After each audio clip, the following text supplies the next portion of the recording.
Hello and welcome to Fantasy Football Weekly, episode 6, where we have got some big topics to talk about. That is for sure. How are you doing, co-host Fletchy? No, I'm doing very, very good. Certainly missed you last week. Thanks to Yo-Yo for filling in last couple of weeks. Done a really good job. Much better than his side's looking right now. But maybe we can go into Yo-Yo's side later if we've got time. How was your week away? Awesome. I was in the Costa Brava and I needed it after that terrible opening first game week where I think I hit 30 points, something like that. I needed a rehab clinic or Costa Brava beaches, and Costa Brava beaches was all I could afford. So yeah, I needed it, and it's nice to have got away. To be honest, I didn't know if I ever wanted to come back. I was looking for the delete button. When I knew Milner was on the bench, I was looking for delete buttons. Game week 1, 4 or 5 weeks of planning basically felt like it had done me no good whatsoever, and I'd have been just as well closing my eyes and hoping for the best. But that's what FPL can do for you at times. All the planning in the world sometimes doesn't pay off. Yeah, well, I did see on the news that Costa Brava ran out of whiskey when they came blank for a second time. Oh, mate, I was so convinced he was going to produce. I just thought, listen, he was unlucky in the first game not to score. He hit the post. And what happens? He hits the post again. I'm thinking, no, this can't be happening to me. Literally, my whole team just felt like it was doomed. And then when Walker got sent off, that was just the icing on the cake. Obviously, game week 2 I'm talking about here.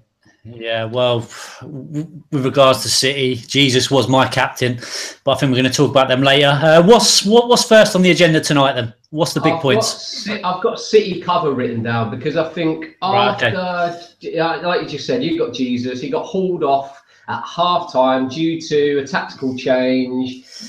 I've got KDB. He's blanked twice. He's £10 million. He's stinking up my side, and basically, I've got a City headache. I think most people have got a City headache at the moment. I think it's a good one to kick it off with. So I'll just explain. He's very much on the brink of getting kicked out of my side at the moment. For £10 million KDB, I'm expecting more from you, my boy. At the end of the day, he's on all set pieces. He had 21 assists last season. And I might be a bit harsh on him because he's not produced any returns, but he's not even really looked like producing returns. His stats show that he's very deep in his starting position. I might eat my words if I did boot him, and he might well have a field day against Bournemouth, but at the moment I've got no confidence in him. And my initial feeling for City cover was I need Sergio Aguero. And obviously with Jesus getting pulled off at half-time, is he arguably the right route now into that City side? So you got a Jesus headache, and what are you going to do about it? Well, yeah, I think this City side, this attacking City coverage is just turning into an absolute minefield. Obviously, I backed Jesus from the start of the season. Obviously, the first couple of podcasts, I was heavily supporting him. I put the armband on him and obviously got hauled off at half-time. I thought he wasn't as bad as KDB or Aguero. I thought he was at the same level. But obviously after the Walker red card, which probably wasn't a red card in my opinion, Pep had to make a decision and he took off Jesus. And I have now got to make the decision on whether he's staying or going. I've made that decision and I'm sticking by the boy. He's already gone down 0-1, which I was monitoring, and I'm going to give him one more week. I still think he's going to start on Saturday, and if he starts, I think the first game he was quite unlucky away at Brighton, and I'm hoping with Walker out, he might play Sterling right wing back possibly. He might go with 2 up top again. Yeah. Well, I mean, you have to hope so, don't you? I mean, he might even. Well, yeah, I do. He might even look at then just going 1 up top. And imagine if he started on the bench, you would be booking trips to Costa Brava, wouldn't you? In a heartbeat. Yeah. I still think he's starting. I won't be captaining him, that's for sure. But I just think he had to make a move, didn't he? After that 10 men, he had to change it. You know, it's not like he was playing, you know, a Swansea side. He was playing a pretty solid Everton side. He probably was worried about maybe it going 2 or 3. So he wanted to pull off a striker, and he decided for Jesus. You know, he's now played less minutes. I'm hoping he's going to start, but if Jesus owners have decided to ship, then, you know, fair play, because it could turn out to be a very good move come 2:30 on Saturday after the early kickoff. Yeah. I think you've got to expect the City reaction, and currently KDB is still in my side for that reason, because I'm thinking they've got to go there and I think put on a bit of a display. I think everyone thought it was going to be free flowing and free scoring, and it's not really turned out like that so far. And I think everyone that has a City asset, it's a flip of a coin. It's almost 50-50. I think, you know, like you say, a lot of people have already booted Jesus, and a lot of people would already have booted KDB. A lot of people went with a double up, didn't they? We know a lot of people in our mini league have got KDB and Jesus. I mean, what must they be thinking? I'd imagine they're probably getting rid of one of them. If I was sat on both, one would be going before this weekend. Yeah, you know, I agree. Double trouble, I think. So I take it you'd be completely uncomfortable just having no City in there, like me. I would be, them threes and fours are coming, aren't they? You just think that if you took as soon as you take Jesus or KDB out of your side, they hit 3 or 4 and they both get double figure hauls. It's just typical. So I think you have to have someone in there. I think that's the thing. Is it's similar to the Liverpool debate, which is something we're moving on to. It's almost identical. You just feel like, to a certain degree, you need to have someone, but you kind of inevitably feel like you're always going to get it wrong. I feel like, obviously, because we're going to discuss about price rises and falls, but obviously they're so aggressive. For example, Jesus is down to 10-4 now. If he was to blank come 2:30 on Saturday, I've probably got to ship him before the international break. Otherwise, if I don't, he'll probably be, well, if I wanted to make a move, you know, the Friday before the next game week after the internationals, he'll probably be 10-2. So, but saying that, if he was to produce a brace, you know, a home game after that, his price could then rise up again. So, 100%. You're right. You have to hope now a bit of momentum swings back your way with the ones that you own, and I think that's what I'm hoping for with KDB this weekend. Although I'm really not optimistic. I'd far rather have Jesus in place right now, to be honest, even though he did get pulled at half time. Yeah, if I had the choice, which one I'd rather have in place for this game week, I would rather go with a striker than these KDB starting positions just seem so deep. You know, you're just relying on these you know, set pieces, which, you know, just, I don't know. I'm feeling negative at the moment. I think it's just because he's blanked and he's normally better at home as well, isn't he? I know obviously City players are always better at home, but most of his big hauls come at home, don't they? So away from home, tight pitch at Bournemouth, you never know. Would you maybe look at an Aguero or even a David Silva at some point? Because they're probably the next two that people would be considering, I think, given their sort of nailed onness, if you know what I mean. Yeah, I think David Silva's looked pretty good. Is it only 1 assist he's picked up so far? Yeah, I think you're right. So he's looked hungry though, hasn't he? He's looked hungry. He's buzzing around in a higher position than KDB. And he's only 8 mil. Yeah, I've been impressed with Bernardo Silva when he came on Monday. I thought he looked a real threat. Really nice touches in there. So you got to think he's due a game in there at some point. I'm not sure I'll be bringing in David Silva right now. So we're both sticking in. I'm sticking KDB. Yeah, we're sticking. You're sticking Jesus. I mean, we'll see what happens. That's what I'm thinking at the moment, anyway. So what are you doing with Liverpool then? Because I've currently got no Liverpool cover. Right. I didn't start with any. Well, I had Milner, but you know he's now transpired to obviously not even be in a starting lineup for Klopp. So yeah, certainly doesn't cut it. I'm talking Firmino, Mane, Salah, and now, you know, a couple of cheaper midfields are emerging with, you know, Henderson, Khan. In the 5 and 5.5 bracket, you know, showing that they're gonna pick up assists and Khan brace in midweek, you know. Yeah, no, watched the game last night. I was very impressed with Liverpool, attacking wise, like always. I don't know why they just don't sell Coutinho, to be honest. Just take the 130 mil. Once Lallana comes back, now they've got Salah. I think, do they really need him? I know, the side will always be good with Coutinho in it, but surprised they're not just selling him. But with regards to assets, I think Firmino looked really good. Goal, 2 assists last night. We've got to think he's on penalties as well. Obviously, I've got Salah still. I'm going to stick with him after, obviously, he was rested last weekend, which was disappointing. And his price has gone up, and now it's come down again. He went down last night, so he went up to 9-1, and now he's come back down to 9. Yeah.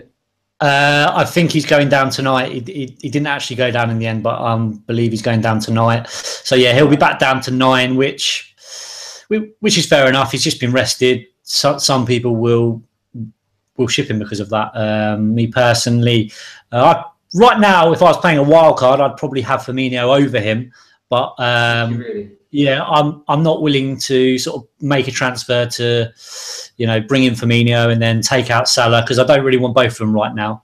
I'd rather just have one Liverpool coverage currently. I think with the fixtures, obviously got Arsenal at home, Man City away. I think one's enough, to be honest. Where are you looking Liverpool-wise then? Because obviously you've got no one. I mean, it sort of links to the KDB. I would have to downgrade KDB to bring one in, and if I did make that move, it would be Mane. I just think he's so explosive. I think he's a bit more nailed on than Salah. I think that proved that when Salah was, didn't start at the weekend. Yeah, that was a real shock. Yeah, I don't know. I just think Mane's going to score big this season. I think they'll all score well, but I think Mane would be my preference. But I think he's priced accordingly. He's an extra 0.5, but from a KDB downgrade, obviously I could do that. So that would be the one for me. There's no buzz for me about putting Salah in. I don't know why. I don't know what it is. I think it's because I know you've got him, and I know others around me have got him, and I think for that reason, within our mini league, Mane remains more of a differential than Salah. I think that's why. Yeah, I think they're both great options. Obviously, 0.5 more. And my issue with Firmino, just to finish on that, is because I've got Kane, Lukaku, and I've currently got Gabbiadini as my third, who scored at the weekend. He's one of the only ones that did anything for me. That's an upgrade that I could look at. I've got the money in the bank to do so because I downgraded Milner. But to bring Firmino in, then it stops me from being able to get an Aguero or a Jesus at any point, because I think Kane and Lukaku are going to be in my side for quite some time. Oh, really? I mean, Kane's now the next conversation point. I've got him, and I'm keeping. You don't have him. You slated him in pre-season saying he was going to start badly, and you've been absolutely proven right, reference his points return. But in actual fact, his performances haven't been that bad. I know he hasn't scored, but he's had a lot of shots, a lot from within the box. He's hit the woodwork twice. He's been unfortunate as well, I thought he was poor in the Newcastle game. Yeah, he should have scored last minute when he hit the post. Was unlucky, but I didn't think he looked on it against Newcastle. The Chelsea game, obviously, they got schooled at their new home, which was fantastic. Obviously, I had Alonso on my bench, but we'll go into Chelsea. I texted you at half time saying, "What's Kane look like?" Because I know you was watching the game, and you said plop, right? And then I saw the highlights, and I thought he looked dangerous in that first half. Nah, you've got Kane blinkers on, mate. That's for sure. Nah. All right, yeah, he had a couple of shots, and the stats are, he's shooting all over the place. Well, yeah, he shoots from 35 yards. He's accurate though, isn't he? He's accurate. He's not scored this season. I'll tell you what, if he blanks at home to Burnley, he's out of your side. He would be. I was chatting to a mate who's also got Kane, and he's gonna captain him. I was chatting to him last night, and he said to me, "If Kane scores braces, is he in your side?" I said no. He said, "If Kane scores hatties, is he in your side?" I said, "Yes, of course he is." What about 2 goals and an assist and a 3-point bonus? That's enough, isn't it? Yeah, well, yeah, probably. But I then said to him, "Kane blanks, is he out out your side? He said, yes, of course he is. So, yeah, this game, fine lines. Well, I completely agree with that. And I don't know if you remember last season, because I know you probably want to forget about last season, but he blanked against Burnley at home. Yeah, I captained him as well. Yeah, so did I. Yeah, I captained him as well. What's your thought? Wembley factor, because obviously we went there and did a job on them, that's for sure. But the atmosphere seemed, even at 0-0, it seemed very flat, didn't it?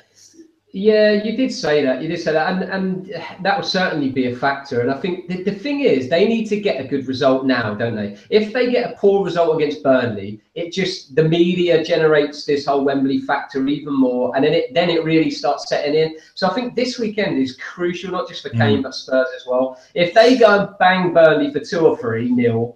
It just starts that bit of momentum, doesn't it? So it'd be interesting. I think if they were to get a dodgy result, like a little 1-1 or something like that this weekend, some people would be looking to ship not only Kane, but might even, if you get another Ali blank, for example, and you look at all these midfield options that are coming through, people will be looking to ship again. So obviously, if you've got them this week, you're playing them. I think I can't see why anyone would want to ship Kane this week. Yeah, you keep him. Yeah, it's like that. I don't have Kane. I won't be bringing him in, but if you've got him, you wouldn't ship. It's the same with Ali.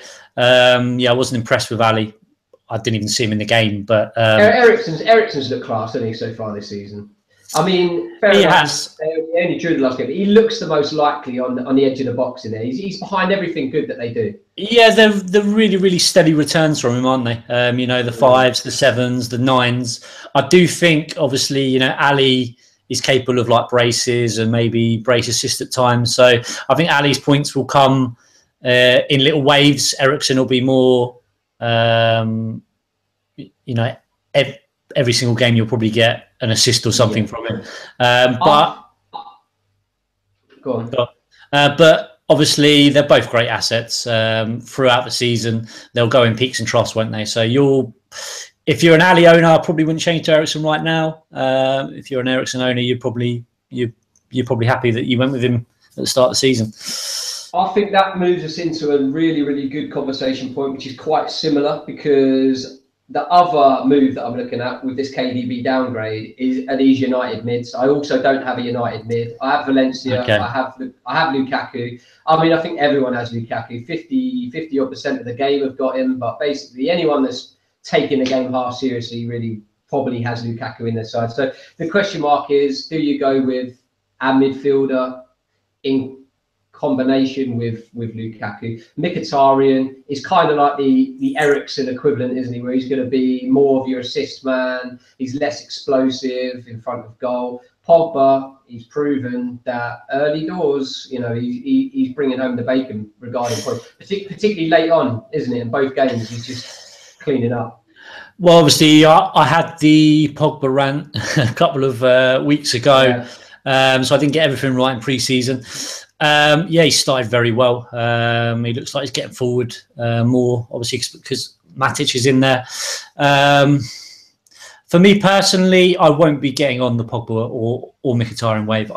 I just don't believe this form and returns can continue personally.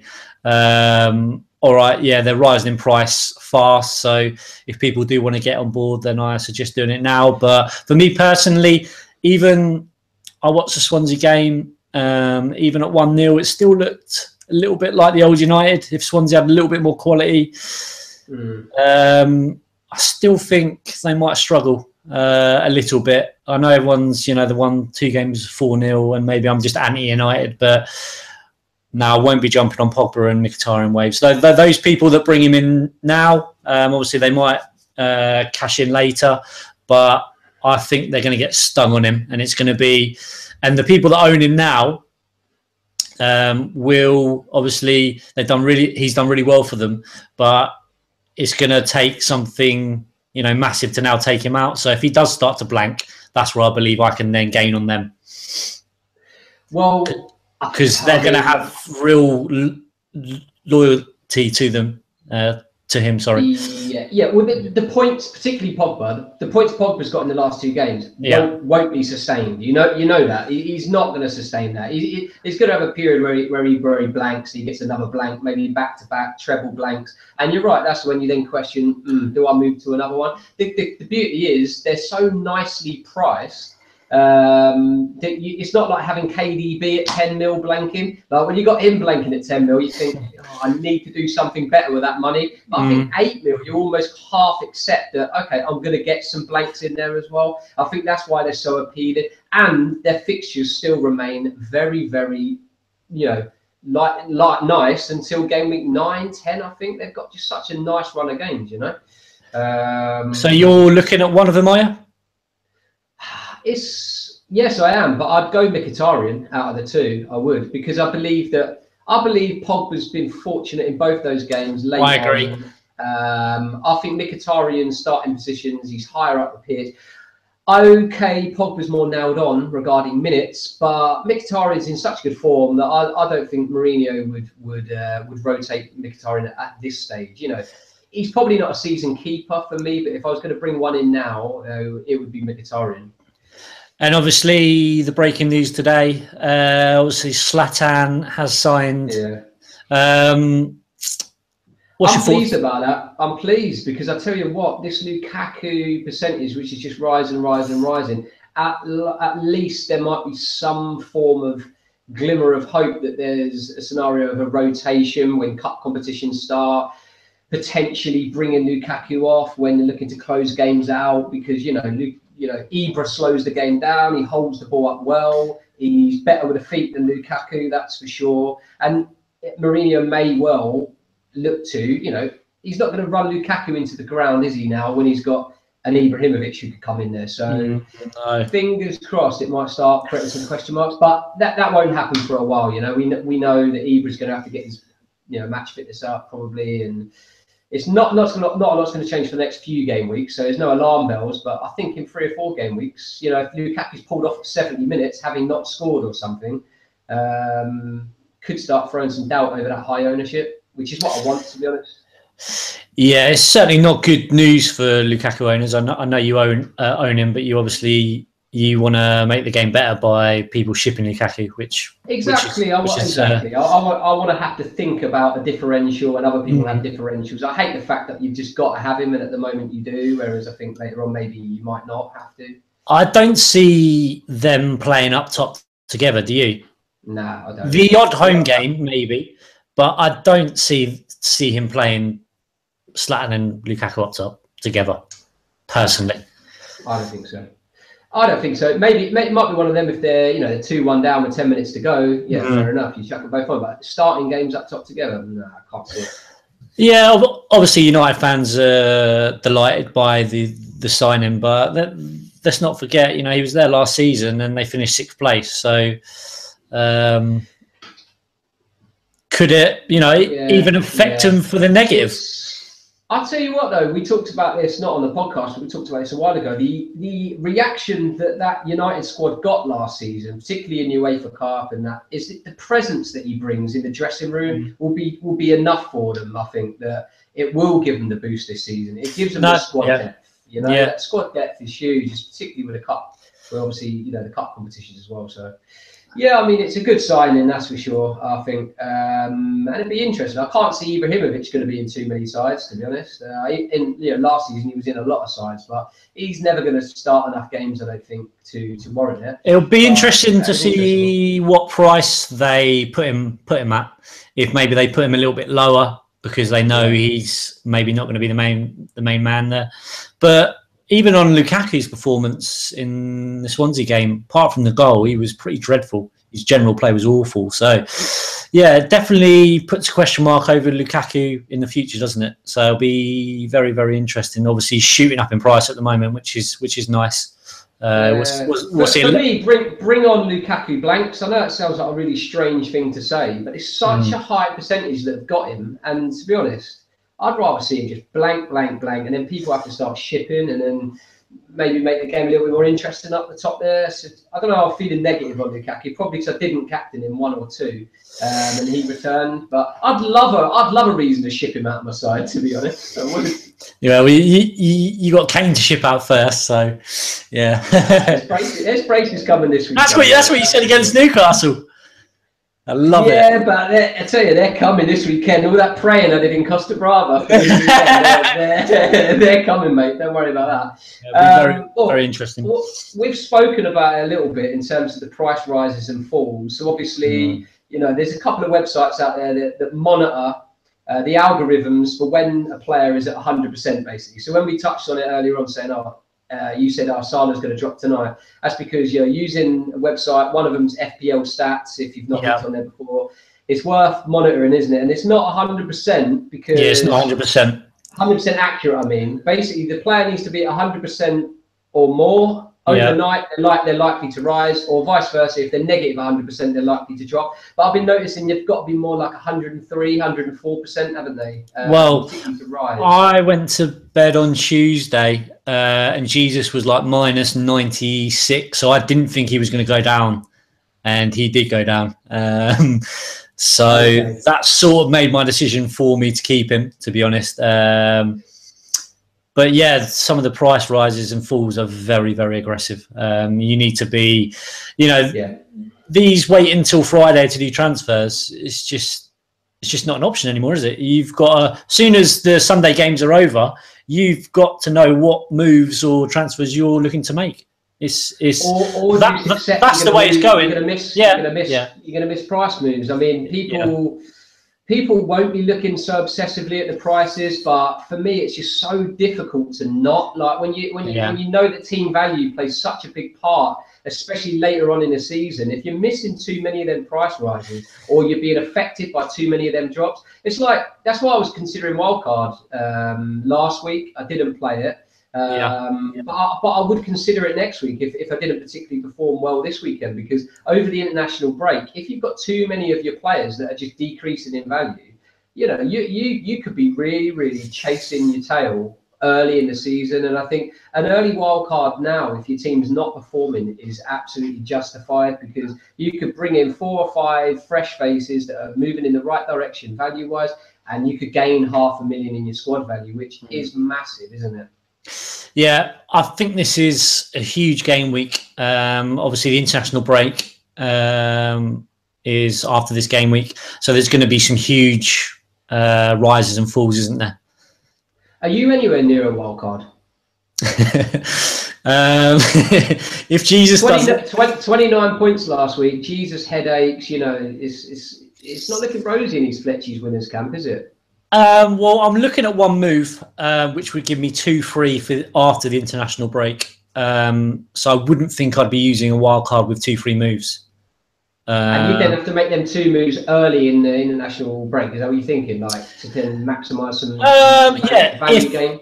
If I have a bad game week, then I'll probably have to make those moves early. If I have a good game week, maybe not, because obviously my players might be rising.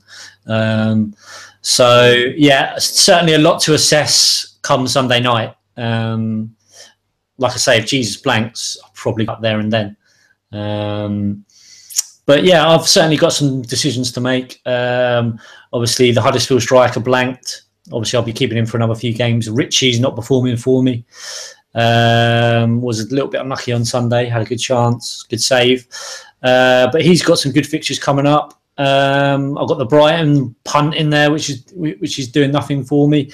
And obviously, my one move I'm looking at this week is Milner. I know have you took him out as well? I've already shipped. I did at the start. Obviously, I saved my transfer in the first game week. Had 2 free in game week 2. Had 2 free this week for game week 3, and I shipped Milner. I brought in that Hagazi, who's just basically down to team value as much as anything. He's got nice fixtures. He's looked good. He scored already. He's a threat of set pieces. He's great value at the price. So I bought him in at 4.6.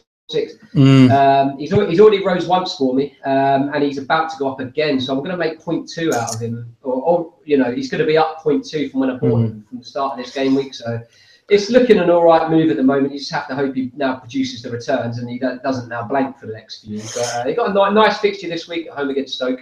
Yeah, I wish I bought him in at 4-5. I know he went out very early, just obviously when the game started, so I wasn't really looking at moves then. But 4-6, I just didn't want to go with it.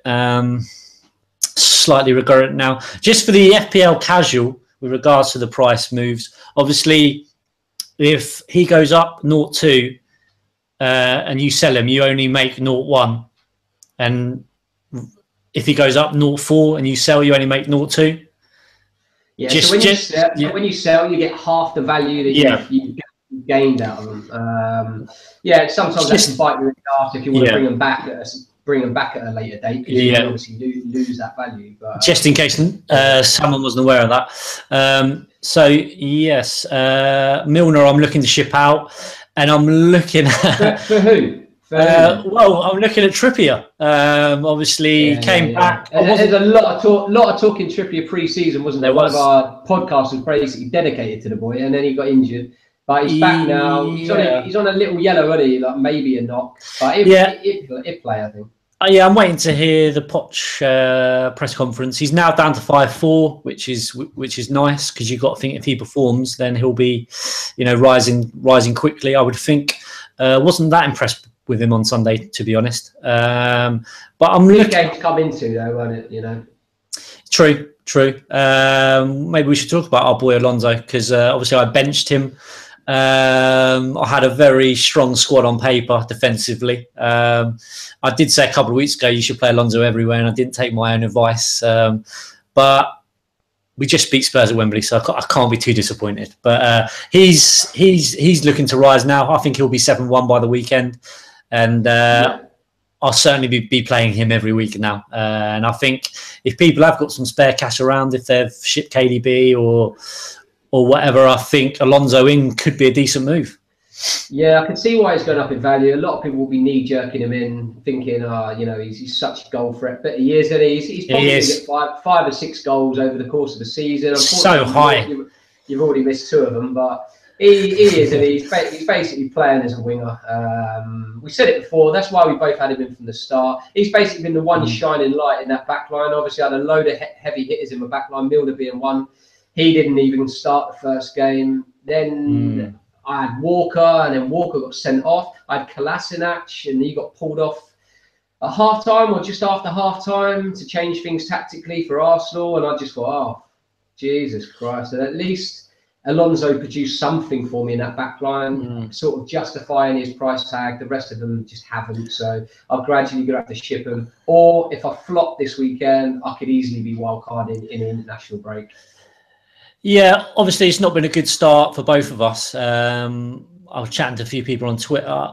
With regards to, obviously, when I was selecting my squad in pre-season, I don't really think I could have done much different. Obviously, Jesus blanked, so I could have obviously captained Lukaku this week.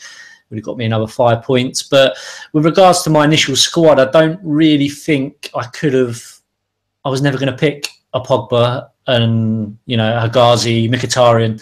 They weren't ever on my radar, so I don't really Eriksen maybe over Ali, but I don't really think I was looking at the people that have done it right now. I do think we are in a sort of false position right now in the season, so I think the top players like the KDBs, the Jesus will come to the fore, and then we'll start rising hopefully. So you're looking at a wild card possibly over the international break? As much as anything, I feel forced into it because so many of my players are going to be heading down in value. If KDB blanks this weekend, tough. And say Kane blanks this weekend, if I get a joint blank out of them two, I think I'm kind of forced into it because I can't just move them like for like. I then need to reshuffle them funds around, particularly as I've got so much money in defence as well, with some big hitters, So I feel like I would just have to take too many weeks to remedy it. I basically need a big weekend this weekend and my players to really produce the goods, to send their value back up the other way. Otherwise, I'm wildcarding, Well, I think if Kane blanks, Christ almighty, he could go down to what? 0-3 in a week. I know that's the maximum. I think if he blanks against Burnley, I reckon he could go down 0-3. Yes, and then it'd be a nice one to probably get in at 12 too. Yeah, I'd certainly be looking. To be honest, but let's see what happens. He ain't blanking this weekend. I can't see it. So anyway, I was just going to ask you, but before we sort of wrap this up, what's your captain option for this weekend then? If you're not bringing Kane in. Well, I've only got one option. It's Lukaku. Oh God! How boring. Well, obviously, I went the alternate last week because I knew I'd have to go Lukaku this week, and I knew other people would go Kane. So that's my thinking. I don't really have another choice, to be fair. No, you wouldn't go Ali at home? No, I still think this Wembley factor. I think Burnley can get set up. So no, I wouldn't go Ali. Okay, so what was the other thing then? Your last move then. So you potentially take Milner out for Trippier. So your other move is I'm gonna save. You're gonna save, definitely. Yeah, I'm gonna save. I'm gonna give the Brighton midfielder one more week. He didn't play midweek. I don't think you mentioned another punt you were considering, the Watford boy. I've just thought of that at the same time you did, actually, because you're right. That's my other move potentially. I mean, this Richarlison, he scored, didn't he? Got a 3-point bonus. He played 79 minutes, which is probably the only concern on him because he's not the most defensive minded of players, so he might be liable to get pulled at some point. But at 6 million. He is playing very, very high up, isn't he? And a lot of shots. He's looking borderline greedy, which is what you want in a fantasy asset. He's a very low ownership, 2%, and that is one I'm looking at big time. His price is also on the rise because he's on 95%, something like that. So there's obviously people jumping on board. They've got a nice fixture this weekend against Brighton. The fixtures are quite favourable as well over the next 5 or 6. I mean, if I bring him in, he'll obviously flop and do nothing. But I can see why people are looking at him. And I've got the money in the bank to upgrade Chalobah to him and play 3-4-3 this weekend, which is, if I don't downgrade KDB to someone, then that will probably be my second move. Yeah, we've just to touch on it. We've started a joint side, basically with no big hitters. Which isn't going very well either, but because we had Batshuayi captain. So basically we're picking a team of players with percentage of under 5%, which is not easy, but a little bit of an experiment. I think we're bottom of Fantasy Weekly at the moment, but we've just put in the Watford boy and we put him captain. So it'll be interesting to see how he gets on and just to see how the team does without any big hitters at all. Obviously, the Batshuayi captain last week was not good, but it'll be interesting to see. That's a great result for Watford going away at Bournemouth, winning, clean sheet. They're now. I know they've had a poor result midweek in the League Cup, but now if they could take their Bournemouth result through to this weekend, a lot of people will probably be looking at Gray as well at 6.5. Marco Silva did a good job at Hull. We touched base on it last week or the week before when we spoke on him, and he looks like he's doing an all right job again already, isn't he, at Watford? Yeah, just a shout out to Tommy Routledge, who's top of our Fantasy Football Weekly League. He's been there last 2 weeks, so it's a strong start from him. If he's listening, I'd love to maybe a comment from him. I know he's not, because I know his mates very well, and he's off to Reading Festival this weekend. So okay, being top of the league and off to Reading Festival, there's not much going wrong in Tommy Routledge. There isn't, is there? We need a proper injury at the moment. No, fair play to the boy. Massive game week ahead. Yeah, absolutely. Okay, so make sure you subscribe to our channel. Definitely. Thanks for your support. Let's get some more questions on there as well. Maybe we can get some answered for next week. Let's hear some highs and lows of your season so far. And if I don't get a Kane goal this weekend, I'm rebooking that Costa Brava hotel for next week as well. So it's good night. It's good night for me tonight. Sorry, Fletcher, what are you going to say? No, just to say, obviously it's international, so we won't be doing one next week. We're going to have a rest. The stress of FPL is away from us for 1 week, but we'll be back the week after, and we'll be buzzing again. Yeah, good luck, everybody. And good luck. Let's look forward to a good game week. Good night. Cheers. Bye.